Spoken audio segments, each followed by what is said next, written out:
أعوذ بالله من الشيطان الرجيم بسم الله الرحمن الرحيم والله فضل بعضكم على بعض في الرزق فما الذين فضلوا براد رزقهم على ما ملكت أيمانهم فهم فيه سواء أفبنعمة الله يجحدون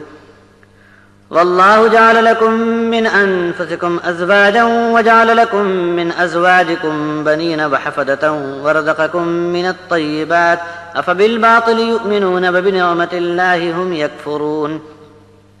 ويعبدون من دون الله ما لا يملك لهم رزقا من السماوات والأرض شيئا ولا يستطيعون فلا تضربوا لله الأمثال إن الله يعلم وأنتم لا تعلمون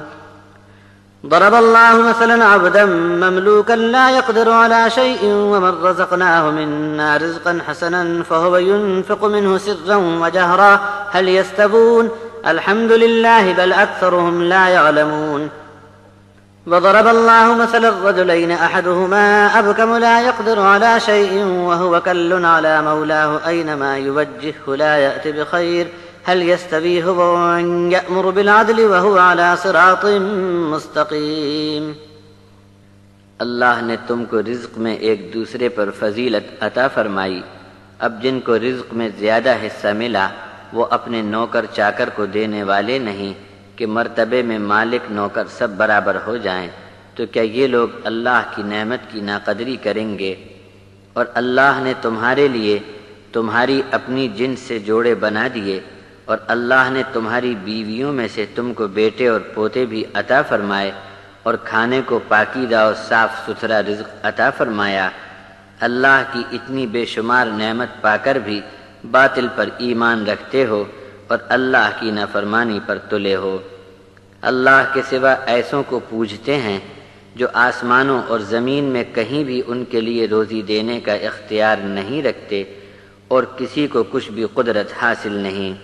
بس اللہ کے لیے الٹی پلٹی مثالیں مت بیان کرو، اللہ خوب جانتا ہے جو تم نہیں جانتے۔ صحیح مثال اللہ نے بیان فرمائی ایک ایسے غلام کی جو پرائے بس کا ہو، کسی چیز پر بھی اس کا خود کا اختیار نہ ہو، اور ایک بندہ ایسا جسے ہم نے اپنے فضل سے بھرپور صاف ستھری روزی عطا فرمائی ہو اور اس میں سے ظاہر میں اور چھپا کر اپنے اختیار سے خرچ کر سکتا ہو، کہ یہ دونوں شخص مرتبے میں برابر ہیں۔ سب تعریف تو بس ایک اکیلے اللہ کے لیے ہے، بلکہ ان لوگوں کی اکثریت بے علم ہے۔ اللہ ایک اور مثال بیان فرماتا ہے، دو آدمی ہیں کہ ان میں کا ایک گونگا ہے